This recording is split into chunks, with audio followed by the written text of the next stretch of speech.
आइए शिव शक्ति संसार YouTube channel में आपका स्वागत है। आइए शुक्रवार की व्रत की कथा सुनते हैं। इस व्रत को कहने सुनने कथा कहते व सुनते समय हाथ में गुड़ और चना रखना चाहिए। आइए कथा सुनाते हैं। एक बुढ़िया थी और उसके 7 पुत्र थे। 6 कमाने वाले थे, एक निष्काम था। बुढ़िया माँ 6 पुत्रों को रसोई बनाती, भोजन बनाती और बाद में जो कुछ बचता 7वें को दे देती। परंतु वह बड़ा भोला भाला था, मन में कुछ विचार ना करता था। एक दिन अपनी बहू से बोला, देखो मेरी माँ का मुझ पर कितना प्यार है। वह बोली, क्यों नहीं, सबका झूठा बचा हुआ तुमको खिलाती है। वह भोला भाला ऐसा भी कभी हो सकता है? मैं जब से अपनी आँखों से ना देख लूँ मान नहीं सकता। बहू ने हंसकर कहा, तुम देख लेना तब तो मानोगे। कुछ दिन बाद बड़ा त्यौहार आया। घर में 7 प्रकार के भोजन और चूरमे के लड्डू बने। वह जांचने को सिर दर्द का बहाना कर पतला कपड़ा सिर पर ओढ़कर रसोई घर में सो गया और कपड़े में से सब कुछ देखता रहा। 6 भाई भोजन करने आए। उसने देखा माँ ने उनके लिए सुंदर सुंदर आसन बिछाए हैं, 7 प्रकार की रसोई परोसी है। वह आग्रह करके उन्हें भोजन कराती है। वह देखता रहा। 6 भाई भोजन कर उठे तब माता ने उनकी झूठी थाली में से लड्डुओं के टुकड़ों को उठाया और एक लड्डू बनाया। जूठन साफ कर बुढ़िया माँ ने पुकारा, उठो बेटा, 6 भाई भोजन कर गए, अब तू ही बाकी है। उठना, कब उठेगा और कब खाएगा? वह कहने लगा, माँ मुझे भोजन नहीं खाना, मैं परदेश जा रहा हूँ। माँ ने कहा, कल का जाता आज ही चला जा। बोला, हाँ आज ही जा रहा हूँ। यह कहकर वह घर से निकल गया।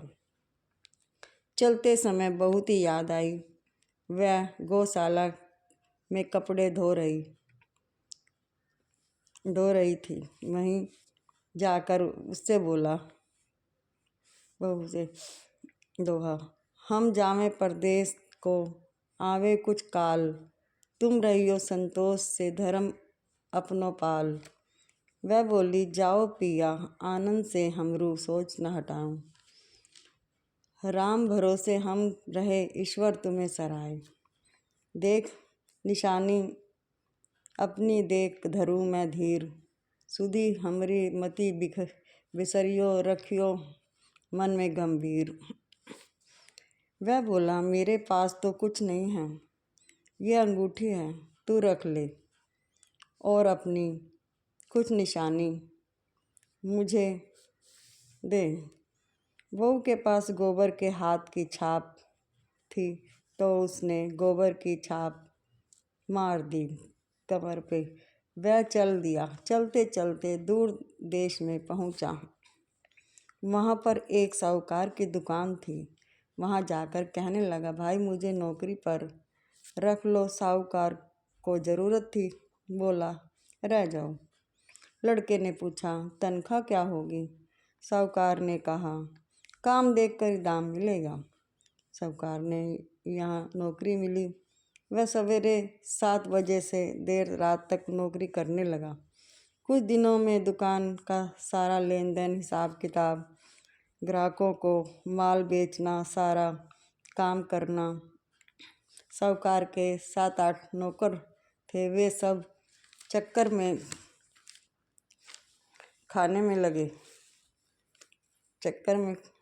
पड़ गए कि यह तो बहुत होशियार बन गया। सेठ ने भी काम देखा और 3 दिन में आधे मुनाफे का साझीदार बना लिया। वह 12 वर्ष में ही नामी सेठ बन गया और मालिक सारा कारोबार उस पर छोड़कर बाहर चला गया। अब बहू पर क्या बीती वो सुनो। सास बहू उसे दुख देने लगे। सारी गृहस्थी का काम करके लकड़ी लेने जंगल में भेजते। इस बीच घर में रोटियों के आटे से जो भूसी निकलती उसकी रोटी बनाकर रख देती थी और फूटे नारियल के खोपरे में पानी। इस तरह दिन बीतते रहे। एक दिन वह लकड़ी लेने जा रही थी कि रास्ते में बहुत सी स्त्रियां संतोषी माता का व्रत करती दिखाई दी। वह खड़ी हो गई, कथा सुनकर बोली, बहनों, यह तुम किस देवता का व्रत करती हो और इसको करने से क्या फल मिलता है? इस व्रत के करने से क्या क्या विधि है? यदि तुम अपने व्रत की विधि मुझे भी समझा दोगी तो मैं तुम्हारा एहसान मानूंगी। तब उनमें से एक स्त्री बोली, सुनो, यह संतोषी माता का व्रत है। इसके करने से निर्धनता दरिद्रता का नाश होता है, लक्ष्मी आती है, मन की चिंताएं दूर करती हैं, घर में सुख होने से मन को प्रसन्नता और शांति मिलती है, निपुत्र को पुत्र मिलता है, प्रीतम बाहर गया तो वो जल्दी आ जाता है, कुमारी कन्या को मनपसंद वर मिलता है, राजद्वारे में बहुत दिनों से मुकदमा चल रहा हो तो ख़त्म हो जाता है। सब इस तरह सुख शांति हो, घर में धन जमा हो, पैसा जायदाद का लाभ हो, रोग दूर हो जाते हैं तथा जो कुछ मन में कामना हो वो सब संतोषी माता की कृपा से पूरी होती हैं। इसमें कोई संदेह नहीं। वह पूछने लगी, यह व्रत कैसे किया जाता है, यह भी बताओ तो बड़ी कृपा होगी। स्त्री कहने लगी, 1.25 रुपया का गुड़ चना ले लेना, इच्छा हो तो 5.25 रुपये का ले लेना, 11.25 का भी ले सकते हो, सहूलियत जितनी हो उतना ले लेना। परेशान मत होना, श्रद्धा और प्रेम से जितना बन सके मंगवा लेना। रुपये से 5.25 रुपये तक का, इसमें भी ज़्यादा और भक्ति अनुसार ले। हर शुक्रवार को निराहार रह कथा कहना सुनना, इसके बीच क्रम टूटे नहीं, लगातार नियम पालन करना। सुनने वाला कोई ना हो तो घी का दीपक जलाकर उसके आगे जल के पात्र को रख कर कथा कहना, परंतु नियम ना टूटे। जब तक कार्य सिद्ध ना हो जाए नियम पालन करना। कार्य सिद्ध हो जाए पर ही व्रत का उद्यापन करना। 3 मास में माता अवश्य फल देती है। यदि किसी के खोटे ग्रह हो तो भी माता 1 वर्ष में अवश्य कार्य को सिद्ध करती है। कार्य सिद्ध होने ही उद्यापन करना चाहिए, बीच में नहीं। उद्यापन में 2.5 सेर आटे का खाजा और इसी परिणाम से खीर तथा चने का साग रखना चाहिए। 8 लड़कों को भोजन कराना, जहाँ तक मिले देवर जेठ भाई बंधु कुटुंब के लड़के लेना, ना मिले तो रिश्तेदारों तथा पड़ोसियों के लड़के बुलाना, उन्हें भोजन कराना, यथाशक्ति दक्षिणा दे माता का व्रत श्रद्धापूर्वक करना। उस दिन घर में कोई खटाई ना खाए। यह सुनकर बुढ़िया के लड़के की बहू चल दी, रास्ते में लकड़ी को बेच दिया और उन पैसों से गुड़ चना माता के व्रत के लिए तैयार कर आगे चली और सामने मंदिर देख पूछने लगी, यह मंदिर किसका है? सब कहने लगे, संतोषी माता का मंदिर है। यह सुनकर माता के मंदिर में जा माता के चरणों में लौट गई। दीन होकर विनती करने लगी, माँ, मैं निपट मूर्ख हूँ, व्रत के कुछ नहीं जानती, मैं बहुत दुखी हूँ। हे माता जननी, मेरा दुख दूर करो, मैं तेरी शरण में हूँ। माता को दया आई। एक शुक्रवार बीता कि दूसरे शुक्रवार बीता और तीसरा शुक्रवार उसके पति का पत्र आया और तीसरे को उसका भेजा हुआ पैसा भी आ गया। यह देख से जेठानी मुंह सिकोड़ने लगी। इतने दिनों में पैसा आया, इतने इसमें क्या बड़ाई है। लड़के ताने देने लगे। काकी के पास अब पत्र आने लगे, रुपया आने लगा। अब तो काकी की खातिरदारी बढ़ेगी। अब तो काकी बुलाने से भी नहीं बोलेगी। बेचारी सरिता से कहती भैया पत्र आवे, कृपा आवे तो हम सबके लिए अच्छा ही है। ऐसा कहकर आंखों में आंसू भरकर संतोषी माता के मंदिर जाकर मातेश्वरी के चरणों में गिरकर रोने लगी। माँ, मैंने तुमसे पैसा नहीं मांगा था। मुझे पैसे से क्या काम, मुझे तो अपने सुहाग से काम है। मैं तो अपने स्वामी के दर्शन और सेवा मांगती हूँ। माता ने प्रसन्न होकर कहा, जा बेटी, तेरा स्वामी आएगा। यह सुन खुशी से बावली हो घर में जाकर काम करने लगी। अब संतोषी माँ विचार करने लगी,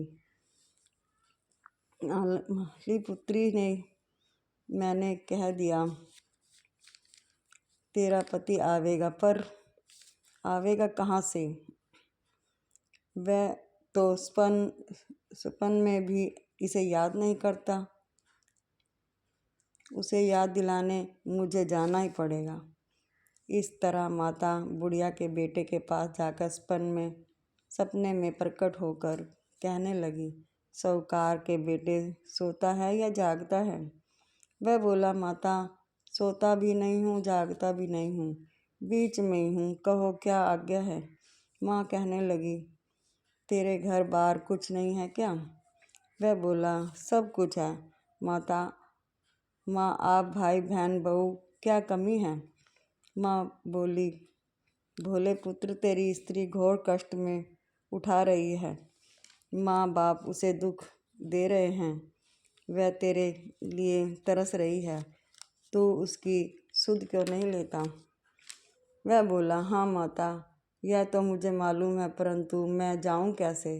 परदेश की बात है, लेन देन का कोई हिसाब नहीं, कोई जाने का रास्ता नज़र नहीं आ रहा, कैसे चला जाऊँ? कहने लगी, मेरी बात मान। सवेरे नहा धोकर संतोषी माता का नाम लेकर घी का दीपक जला, दंडवत प्रणाम कर दुकान पर जा बैठ। देखते ही देखते तेरा लेन देन सब चुक जाएगा, जमा माल बिक जाएगा, सांझ होते ही होते धन का ढेर लग जाएगा।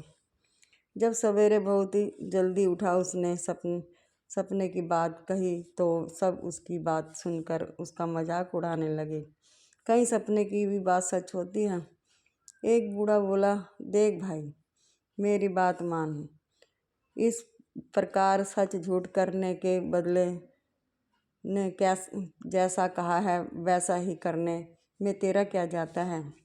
वह बूढ़े की बात मान स्नान कर संतोषी माँ को दंडवत प्रणाम कर घी का दीपक जलाया, दुकान पर जा बैठा। थोड़ी देर में क्या देखता है कि देने वाले रुपए लाए, देने वाले हिसाब लेने लगे। कोठे में भरे सामानों के खरीदार नगद दाम में सौदा करने लगे। शाम तक धन का ढेर लग गया।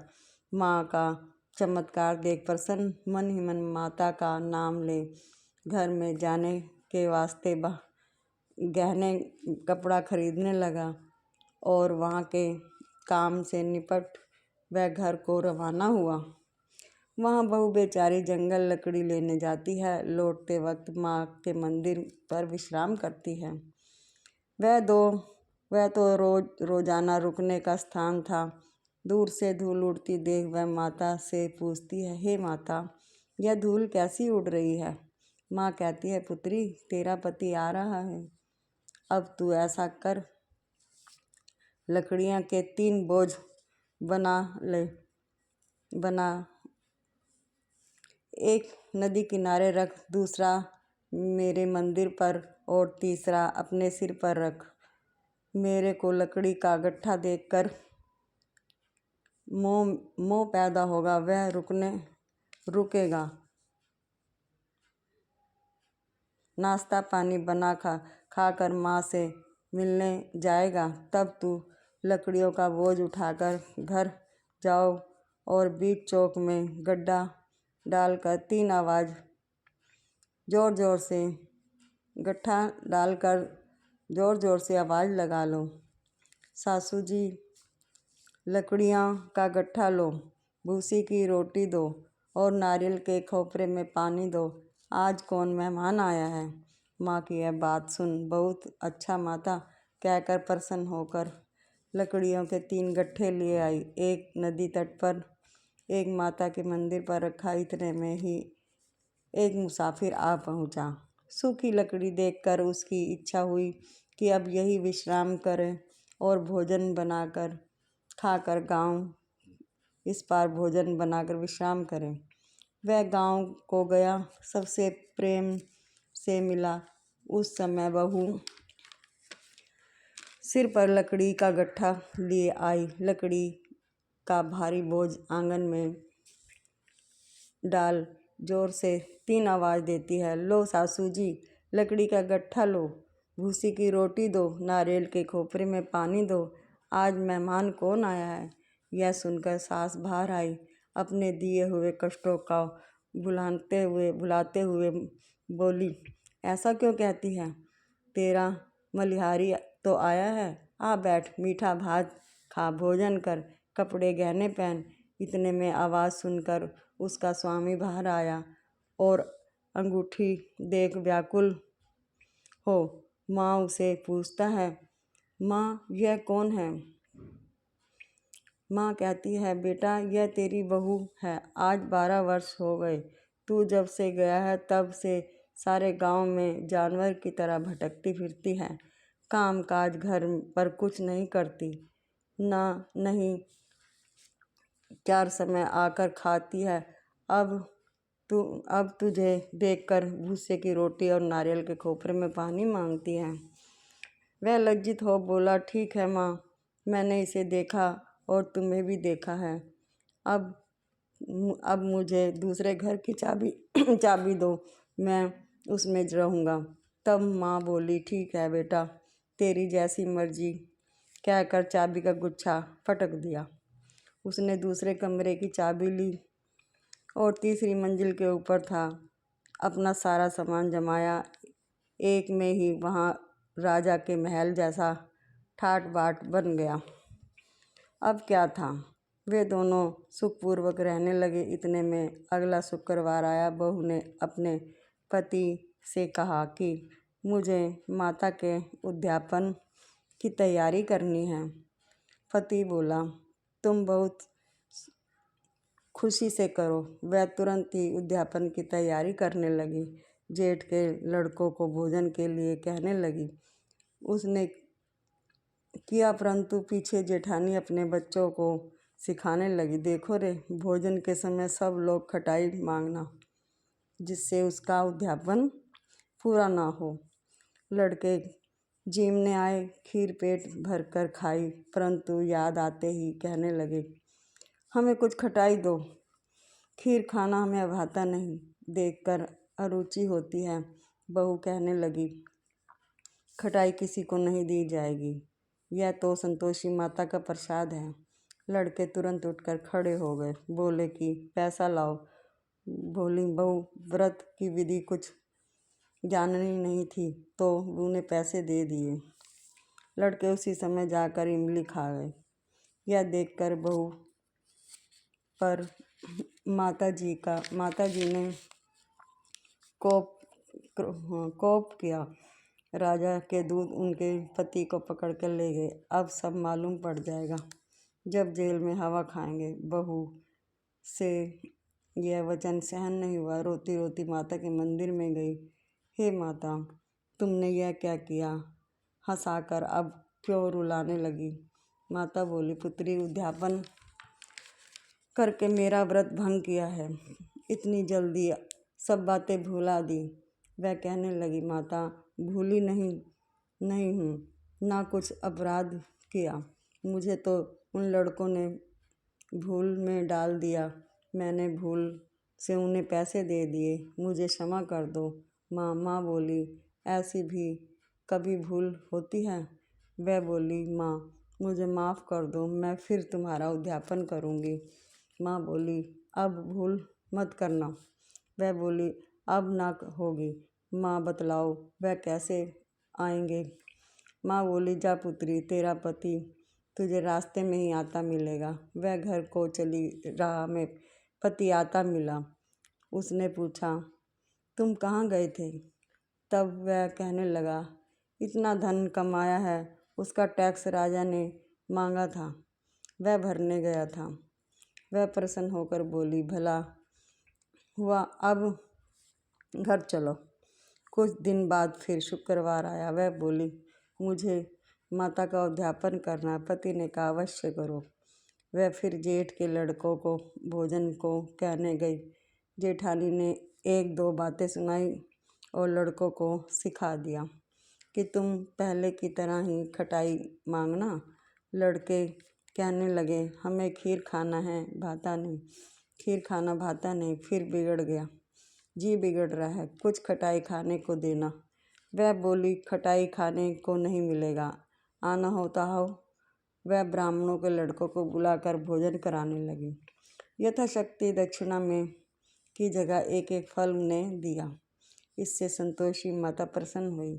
माता की कृपा होते ही 9वें मास उसके चंद्रमा के समान सुंदर पुत्र प्राप्त हुआ। पुत्र को लेकर प्रतिदिन माता के मंदिर में जाने लगी। माँ ने सोचा कि ये रोज आती है, आज क्यों ना ही मैं इसके घर चलूं, उसका आसरा देखूं तो सही। यह विचार का माता ने भयानक रूप बनाया। गुड़ और चने से सना ऊपर सूंड के समान होठ, उस पर मक्खियाँ भिनभिना रही थी। दहलीज में पांव रखते ही उसकी सास चिल्लाई, देखो रे देखो, कोई चुड़ैल डाकनी चली आ रही है। लड़कों इसे भगाओ, नहीं तो किसी को खा जाएगी। लड़के डरने लगे और चिल्लाकर खिड़की बंद करने लगे। बहू रोशनदान में से देख रही थी। प्रसन्नता से पगली होकर चिल्लाने लगी, आज मेरी माता जी मेरे घर आई है। यह कहकर बच्चे को दूध पिलाने से हटाती है। इतने में सास का क्रोध फूट पड़ा। बोली, इसे देखकर कैसी उतावली हुई है, जो बच्चे को पटक दिया। इतने में मां के प्रताप से जहाँ देखो वहीं लड़के ही लड़के नजर आने लगे। वह बोली, माँ जी, मैं जितना व्रत करती हूँ जिसका व्रत करती हूँ यह वही संतोषी माता है। इतना कह झट से सारे घर के किवाड़ खोल देती है। सबने माता के चरण पकड़ लिए और विनती कर कहने लगी, हे माता, हम मूर्ख हैं, हम अज्ञानी हैं, पापी हैं। तुम्हारे व्रत की विधि हम नहीं जानते। तुम्हारा व्रत भंग कर हमने बहुत बड़ा अपराध किया है। हे माता, आप हमारा अपराध क्षमा करें। इस प्रकार माता प्रसन्न हुई। माता ने बहू को जैसा दिया वैसा सबको दे। जो पढ़े सबका मनोरथ पूर्ण हो। बोलिए संतोषी माता की जय। ये थी दोस्तों संतोषी माता की कथा। जय संतोषी माता।